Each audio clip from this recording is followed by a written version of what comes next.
வணக்கம். மேடையில் விற்றிருக்கும் மேடையில் எல்லாரும் சமமாக தான் உட்கார்ந்துருக்கோம். எனது சகோதரர்கள் என்பதை நிரூபித்து விட்டார்கள். ஆக மேடையில் வீற்றிருக்கும் அரங்கத்தில் வீற்றிருக்கும் எனது சகோதரர்கள் இங்கே என்பதை அவர்கள் நிரூபித்து விட்டார்கள். அவங்கள தனித்தனியா பெயர் சொல்ல வேண்டியதில்லை, எல்லாருமே புகழ்பெற்ற மனிதர்கள். அவங்க யாரும் அவங்க சொன்ன குறிப்பிட்டது போல் தனி சுயநலம் காரணமாக இங்கே வரவில்லை என்பதுதான் எனக்கு பெருமை. இதுல சுயநலமா வந்திருக்கிறது நானும் பூஜா குமாரும் தான் இருக்கும் இந்த விழாவை பொறுத்தவரையிலும். பாக்கி எல்லாரும் வியாபாரத்துக்காக வந்திருக்கிறவங்க, அங்க என்னுடைய பார்ட்னர்ஸ் இருக்காங்க. இப்ப இந்த முயற்சியை பற்றி சொல்லும் பொழுது இது நிகழும் என்பதை பல பேருக்கு தெரியும். நான் ஏதோ கண்டுபிடிச்ச ஜீனியஸ் மாதிரி இந்த டிடிஹெச்சை கண்டுபிடிச்ச நான் தான் நினைக்காதீங்க, அது இல்லை. இது இருக்கு. செல்போன் வந்தா பேசலாங்கிறது தெரிஞ்ச ஒரு பாமரன் நான். அத கையில் எடுத்து பேசினா சுட்டுடோன்னு பயந்துகிட்டு பல பேர் செய்யாம இருந்தாங்க. நான் எடுத்து பேசிட்டேன், அவ்வளவுதான். அந்த பக்கத்துல இருந்து குரல் கேட்டுச்சு, பேசினேன். இல்லைன்னா அதுக்கும் நான் பேசியிருக்க மாட்டேன். இதற்கு முன்பாக நண்பர் ஒருவர் வடநாட்டில் செய்ய துவங்கி தோற்ற ஒரு முயற்சி. அவர் என்ன பண்ணாருங்கிறத நான் ஒத்து கவனிச்சுட்டு இருந்தேன். அவர் என்ன பண்ணிட்டார்னா, கூழுக்கும் மீசைக்கும் ஒன்றாக ஆசைப்பட்டு விட்டார். ஸோ அவங்க ஒன்று குழு இல்லை மீசைன்றாரு. மீசை எடுத்துட்டு அவர் டிடிஹெச் போகல. அவர் என்ன பண்ணிட்டாருன்னா, இங்க எம்ஜி வாங்கிக்கிட்டாரு தியேட்டர் ஓனர்ஸ் கிட்ட. அங்கேயும் போய் கொடுத்தது. இவங்க எங்க இந்த இது என்ன, இதுல என்ன பிழை அப்படின்னு யோசிச்சு பார்த்த போது, இவர்களுக்கு ஆபத்து என்று வரும்பொழுது கண்டிப்பா குரல் கொடுக்கத்தான் செய்வாங்க. நான் இந்த ஈகோ சிஸ்டத்தை கலைக்க விரும்பவில்லை. இந்த சூழல் என்னை வாழ வைத்த இந்த சூழலை கெடுத்துக்கிட்டு நான் இருக்கிறவன் இல்லை. இவங்க சொன்னாங்க விவசாயி அங்கேயே போட்டு இருக்கேன். விவசாயிக்கு உரத்தை பத்தி தெரிஞ்சிருக்கணும், டிராக்டர் வந்தா யூஸ் பண்ணணும். நான் பசுமாடு தான் வச்சு பண்ணுவேன், இல்லை காளமாடு தான் வச்சு பண்ணுவேன் பேசியிருக்க முடியாது. பசுமாடை வச்சு உழுதுட்டு அதையே கறந்துக்கு வேணலாம் சொல்லிட்டு இருக்கிறது எக்கானமியா நினைக்கலாம் அவங்க. அது மடத்தனமா கூட முடியலாம். டிராக்டர் வந்தா டிராக்டர் வச்சு உழுவேன், உரம் வந்தா உரம் போட்டு பார்ப்பேன். உரத்துல விஷம் இருக்குன்னு தெரிஞ்சு அது இல்லாமல் இயற்கை உரத்துக்கு போவேன். ஆனா விவசாயி விவரம் தெரிஞ்ச விவசாயியா இருக்கணுங்கிறத ஆசை உள்ள விவசாயி, அதை தான் பண்ணிட்டு இருக்கேன் நான். சேட்டலைட் வந்த பொழுது இங்க இருக்கிறவங்க யாராவது ஒன்று ரெண்டு பேர் அப்ப எதிர் சைட்ல இருந்தா இப்ப மன்னிச்சிருக்கேன். ஏன்னா நான் அந்த ஒரு இதை நான் பாராட்ட மாட்டேன். எங்க அண்ணனே என்ன அடிச்சிருக்காரு, அதெல்லாம் இப்ப சொல்லிட்டு இருக்க முடியுமா? சந்திரஹாசன்ட்ட இப்ப உறுதுணையாக எனக்கு இருக்கிறார். சின்ன பையனா இருக்கும்போது தப்பு பண்ண அடிச்சிருக்காரு. ஆனா தப்பு பண்ணாமலே அடிச்சிருக்காங்க என்னுடைய சகோதரர்கள் சில பேர். சேட்டலைட் டெலிவிஷன் வந்த பொழுது இது வரக்கூடாது என்று பல பேர் எதிர்ப்பு குரல் தெரிவித்த போது, இது வரும், இது விஞ்ஞானம், அதை தடுக்கக்கூடாது. நியாயத்தை தெரிந்தது சொன்னதுக்கு மன்னிப்பு கேட்க சொன்னாங்க. என்ன மன்னிப்பு கேட்க முடியாது என்று சொல்லும் தைரியம் அன்று எப்படியோ இருந்து விட்டது எனக்கு. இன்று அதனால நான் கௌரவமான தலை நிமிர்ந்து நிற்க முடிகிறது. அதையே தான் இப்பொழுது சொல்லுகிறேன். இது பிசகு அல்ல, பிழை அல்ல, குற்றம் அல்ல. இது பெரிய குற்றம் மாதிரியும். இப்ப ரொம்ப அழகா சொன்னாங்க இப்ப கேர் அவர்கள் திரையரங்கக்காரர்கள் செய்திருப்பது முதலீடு, அது சொத்து. நான் செய்திருப்பது செலவு. இது விட்டா திருப்பி எடுக்க முடியாது. சோ யாருக்கு பயம் அதிகம் இருக்க வேண்டுமோ அவன் தைரியமாக தன்னுடைய பொருளை நம்பி இது செய்திருக்கிறேன் என்றால், இது இந்த மருந்து கசக்கலாம், ஆனால் உடம்புக்கு நல்லது. யோசித்து பாருங்கள். கசந்தால் அது விஷமாக இருக்கும் என்று நீங்கள் நினைச்சிடக்கூடாது. வேம்பு கசக்கும், பாம்புக்கு கடி கூட சரியாயிடாது. இப்ப பாம்பு கடிச்சிருக்கிறது உங்களுக்கு திருட்டு வீடியோல பாம்பு கடிச்சிருக்கு. இதுக்கு வேப்ப இலை உழைக்கலாம், உழைக்காமலும் போகலாம். ஆனா இது வேப்ப இலையை தப்பு சொல்லாதீங்க.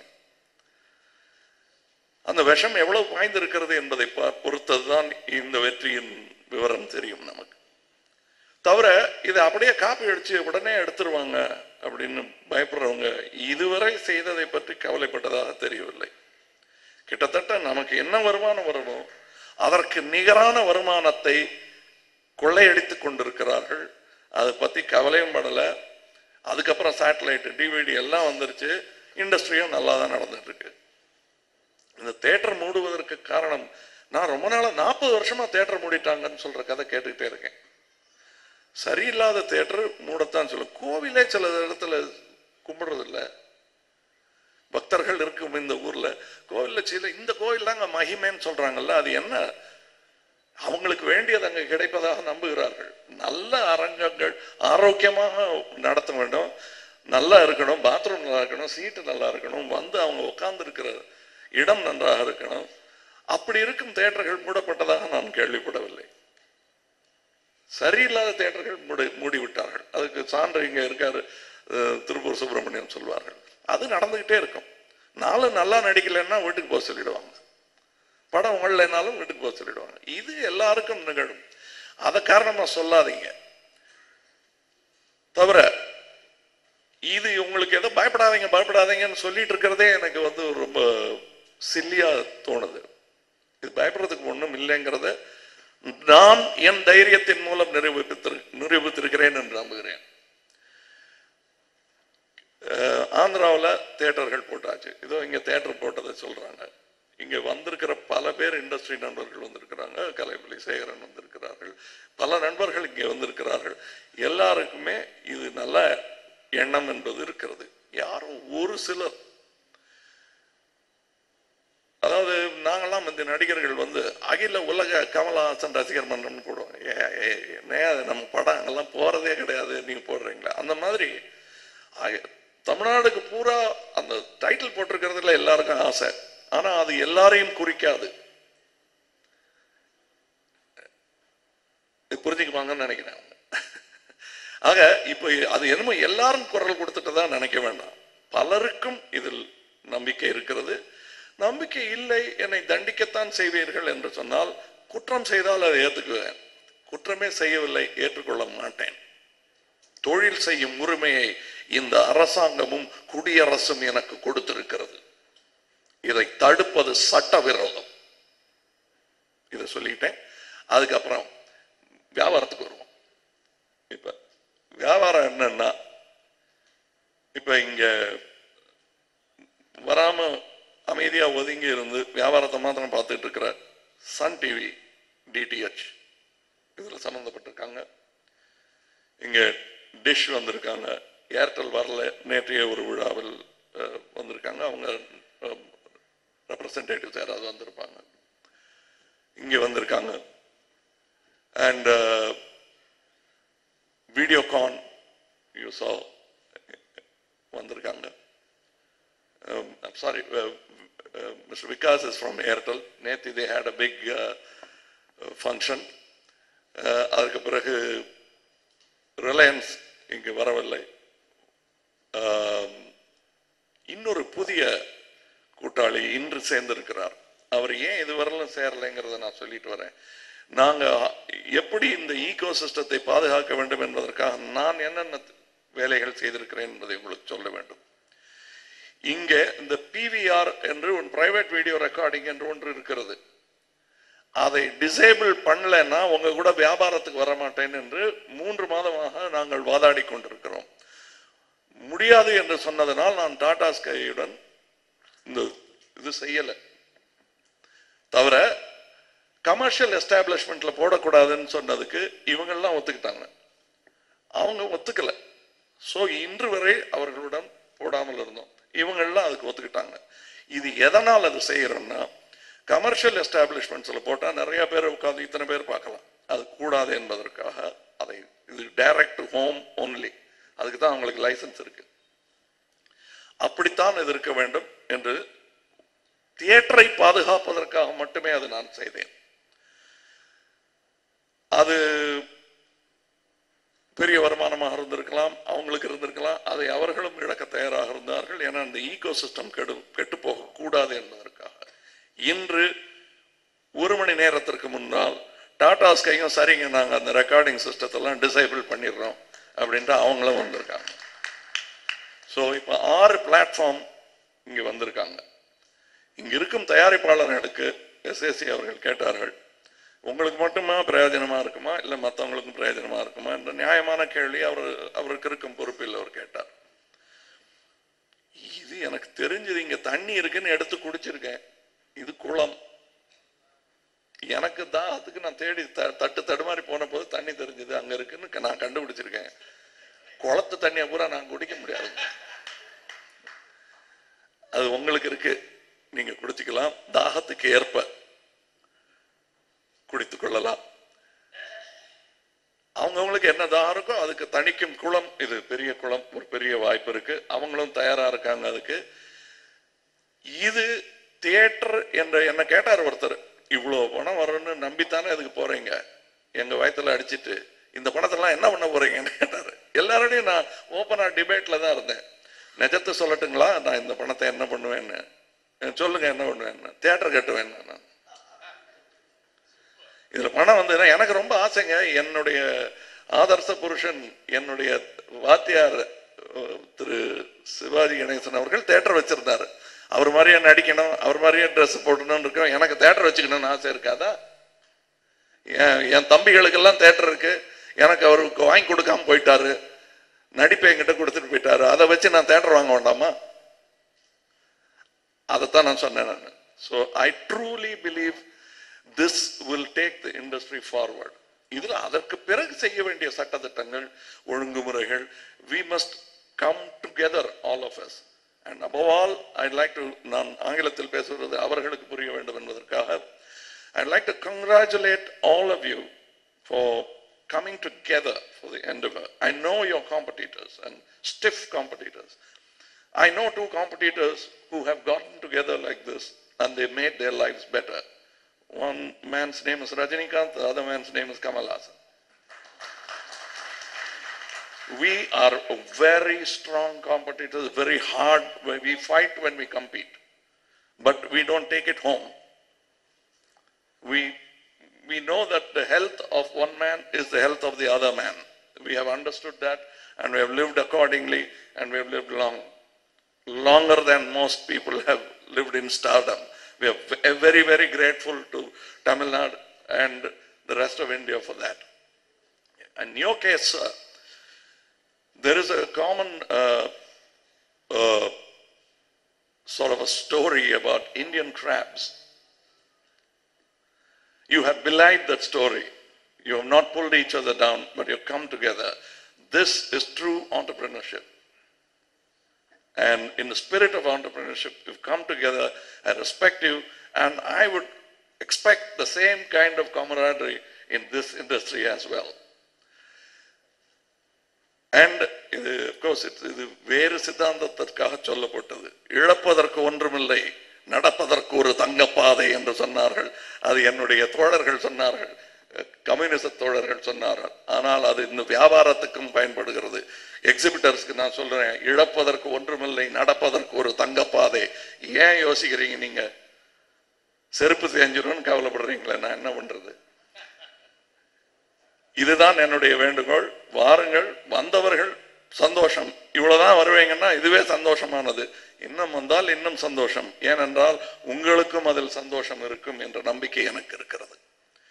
இந்த தியேட்டர்ல இது என்னன்னு பார்ப்போம், சரியா வரலன்னா அப்புறம் பார்த்துக்கலாம் அப்படிங்கிறாங்க. சரியாலாம் வராமல் போகாது, அது அவருக்கு தெரியும். அதனால்தான் அவர் அத்தனை தியேட்டர்களும் போட்டிருக்காங்க. கண்டிப்பா அவங்களுக்கு தெரியும். அவங்க என்ன சொன்னாங்கன்னா, என்னை பார்க்க வந்தார் ஒருத்தர், ஏன் சார் இது கமர்ஷியல் ஹோட்டல்லாம் போட்டுருவாங்க சார்? ஹோட்டல்லாம் போட மாட்டாங்க. அப்படியா? ஹோட்டல்ல போட மாட்டாங்களா? இதுல கிளப்லயும் போட மாட்டாங்க சார். அப்ப இன்னொரு 4 தியேட்டர் போட்டு வரேன்னு போனார் அவர். ஸோ அவங்க வந்தவங்க வந்து கிளப்லையும் ஹோட்டல்லையும் ரெஸ்டாரண்ட்லையும் போடுவாங்கன்னு தெரிஞ்சும் வந்தவர்கள். அவர்களுக்கு என்னுடைய வந்தனத்தையும் வணக்கத்தையும் சொல்ல கடமைப்பட்டிருக்கிறேன். ஏனென்றால் இந்த படம் மட்டும் இல்லை, இந்த தொழில் ஜெயிக்கும் என்ற நம்பிக்கையில் இருக்கும் அந்த வியாபாரிகள் தோற்கவே மாட்டார்கள். அந்த நம்பிக்கை இல்லாதவங்க தோற்பதற்கான வாய்ப்பு இருக்கிறது. நான் அப்படி நம்பி வந்தவன். இங்க இந்த பிரஸ் கிட்ட நாம் சொல்ல வேண்டிய விளக்கங்கள் என்ன அப்படிங்கிறதெல்லாம் சொல்லிட்டேன்னு நினைக்கிறேன். இத திருட முடியுமா? அப்படியே வச்சு படம் எடுத்துட்டா எடுக்கலாம், தியேட்டர்ல போய் கூட எடுக்கலாம். நான் சவால் விடுறேன், உங்க தேட்டர்ல ஓடுற படத்தை நான் எடுத்து காட்ட முடியும். இது என்னதுக்கு இந்த சவால்? இது என் தொழில் இல்லையா? நான் என்னதுக்கு போய் தேட்டர்ல எடுப்பேன்? எடுத்தா என்ன ஆகும்? தியேட்டரில் இருக்கும் செக்யூரிட்டியை விட அதிகமான செக்யூரிட்டி இவங்ககிட்ட இருக்கு.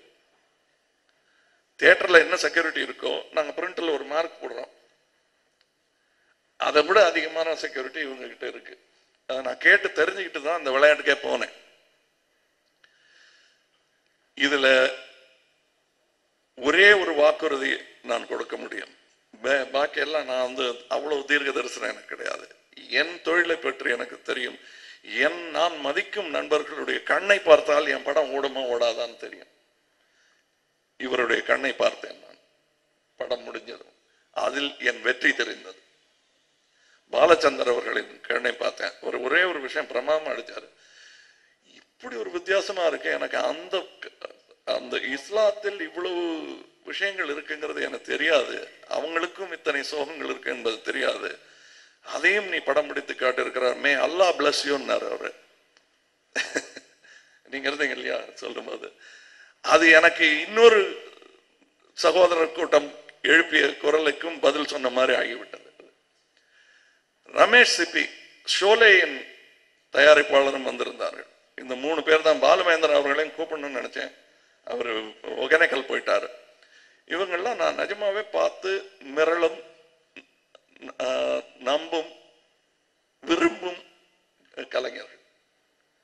இவரெல்லாம் சொன்னாரு, அந்த கோமண கதையே சொல்லிட்டு இருக்காரு அவரு. பட் எனக்கு தெரியும் என்னென்ன கஷ்டங்கள் பட்டுட்டு. இவங்கெல்லாம் கல்யாண மண்டபத்தில் இருப்பாங்க, எனக்கு மட்டும் ஒரு ரூம் கொடுத்துட்டு இவங்கெல்லாம் கல்யாண மண்டபத்தில் தங்கி இருப்பாங்க. அவ்வளவு கஷ்டப்பட்டு ஒரு பெரிய வெற்றியை கொடுத்தாங்க. அந்த வெற்றியை வரலும் வெற்றின்னு யாருக்கும் தெரியாது. எல்லாரும் ஏன் கிட்டாரை வச்சுட்டு நல்லா பாடிட்டு இருந்தவங்க பேண்ட் சட்டையெல்லாம் ஒரு இப்படி பண்ணிவிட்டு ஒரு பாட்டாவது போடியான்னு வண்டியில தனியா கூட்டிட்டு போய் பீச்சில் உட்கார்ந்து புத்தி சொன்ன கதையெல்லாம் எனக்கு தெரியும். அன்னைக்கு ஏதோ தைரியமா அவர் நின்னாரு. என்னை பார்த்து வியந்து சொன்ன போது நான் அவர்கிட்ட ஒண்ணு சொன்னேன், ரொம்ப பிரமாதமா இருக்கு, எப்படின்னு வியப்பா இருக்குன்னு. ரொம்ப வியப்பா இருந்தா போய் ரெட் ரோஸ்ன்னு ஒரு படத்தை பாருங்க, ஒரு ஆள் கிராமத்துல இருந்து வந்து கிழிச்சிருக்காருன்னு சொன்னேன் நான். ஸோ இவங்களெல்லாம் பெரிய டெக்னீஷியன்ஸ். ஷோலே, ரமேஷ் பி, இவங்கெல்லாம் பார்த்து இந்த படம் பெரிய வியாபார வெற்றி பெறும் என்று சொல்வதை கேட்டுக்கொண்டு நம்பி நான் இங்க நிற்கிறேன். நான் சொல்றதை கேட்டு நம்பி வந்தீங்கன்னா சந்தோஷம். இது வெல்லும் என்ற நம்பிக்கை நான் படம் பார்த்தேன் ரசிகனாக எனக்கு இருக்கிறது. அதுக்கு பெரிய உதாரணம் என்னன்னா, என்னுடைய 95 கோடி still counting, I am waiting to collect. அதுதான் என் நம்பிக்கை. என்ன வெடிச்சாலும் இந்த படத்துல ஓடிக்கிட்டே இருக்காரு பாருங்க, பின்னாலாம் அங்கெல்லாம் வெடிக்கிறது போயிட்டே இருக்கு. படமும் அப்படி ஓடும் என்ற நம்பிக்கை எனக்கு இருக்கிறது.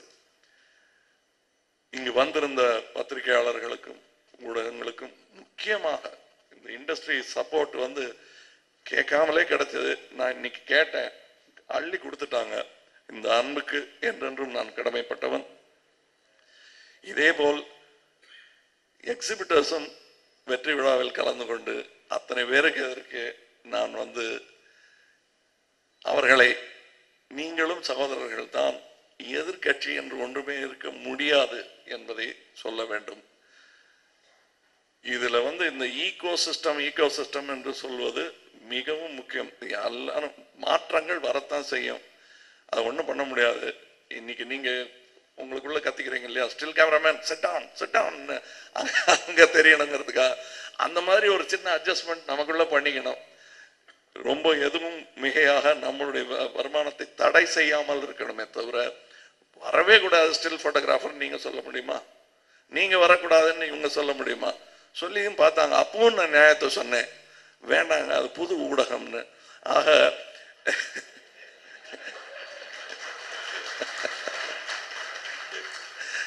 அது உங்களுக்குள்ள பிரிவினை பண்றேன்னு நினைக்காதீங்க. இதுதான் என்னுடைய நிலைமை. புதிதாக வரும் ஊடகங்களை நாம் வரவேற்று அதன் பலத்தை நமதாக்கி கொள்ள வேண்டும் என்பதுதான். என்று இன்னைக்கு பார்த்தா ஒருத்தர் வந்து பிலிம் ரோல் போட்டு எடுக்கிறது இல்லை. இதுல என்ன எனக்கு லாபம்னா, நிறைய போட்டோ எடுக்கிறீங்க, சிலது நல்லதா கூட எனக்கு என் முகம், நீங்க எடுக்கிறது எல்லாமே நல்லா தான் இருக்கு, என் முகம் சிலதுல நல்லா அமையுது. ஸோ அந்த சான்ஸ் முதல்ல கிடைக்காது. இப்ப அதெல்லாம் இருக்கு. இது எல்லா தொழில்நுட்பத்திலையும் வரும். இந்த தொழில்நுட்பத்தை வரவேற்க வேண்டியது நமது கடமை. இதை தமிழகம் செய்திருக்கிறது. எல்லாரும் என்ன சொல்லிட்டு இருக்காங்கன்னா, இது இந்தியாவில் முதல் முறையாக என்று. ஒரு சின்ன திருத்தம் நேத்தி கூட சொன்னேன், உலகத்தில் முதல் முறையாக அதை செய்திருக்கிறோம். இதில் தமிழகம் முன்னோடியாக நின்றது. இந்திக்காரர்கள் என்ன தயவு செய்து நீங்க இது போடாம இருந்தீங்கன்னா உங்களுக்கு ஃபுல் சப்போர்ட் கொடுக்கிறோம் என்று PVR theatre owner mister Ajay Bijli பேரை சொல்றேன், அவர் கோச்சிட்டாலும் பரவாயில்ல, என கொடுத்த வாக்கை மீறியதற்காக அவர் பேரை சொல்ல கடமைப்பட்டு இருக்கிறேன். அவர் உங்களுக்கு நான் 500 தியேட்டர் வச்சிருக்கேன், நீங்க போடாங்க. சரி அண்ணே போடல அப்படின்னு சொல்லிட்டு இங்கிருந்து செய்தி போனதும் அவர் நான் உங்களுக்கு தியேட்டர் கொடுக்க மாட்டேன்னு கையை முறுக்கினாரு. அவருக்கு மாபெரும் நன்றியை சொல்ல கடமைப்பட்டிருக்கிறேன். இன்று இந்தியா முழுவதும் இந்த படம் டிடிஎச்சில் திரையிடுவதற்கு மூல காரணமே அஜய் பிஜ்லி அவர்கள் தான். இதை மற்ற தியேட்டர்காரர்களும் புரிந்து கொள்ள வேண்டும். இல்லைன்னா நார்த் இந்தியாவில் வந்திருக்காது. 1 கோடி வந்தனங்கள் அஜய் பிஜ்லி அவர்களுக்கு. இங்கே இவங்க சொன்னாங்களே இந்த பப்ளிசிட்டி பண்ணி கொடுத்தாங்கன்னு, அதை செய்து கொடுத்த நண்பர்களுக்கும் என் இனிய புத்தாண்டு வாழ்த்துக்கள். ஏனென்றால் இவ்வளவு பப்ளிசிட்டி எனக்கு கட்டுப்படி ஆகுதுங்க, நான் பண்ணிருக்க முடியாது. ஏன்னா நான் ஒரு பட்ஜெட் வச்சிருந்தேன், அதை பன்மடங்காக பெருக்கி கொடுத்தவர்களுக்கெல்லாம் எனக்கு அப்படியே கல்யாணத்துக்கு வந்தா பன்னீர் தெளிப்பாங்கல்ல, அது மாதிரி பன்னீர் தெளிச்சு என்னை வரவேற்று இருக்கிறீர்கள். வணக்கம், நன்றி.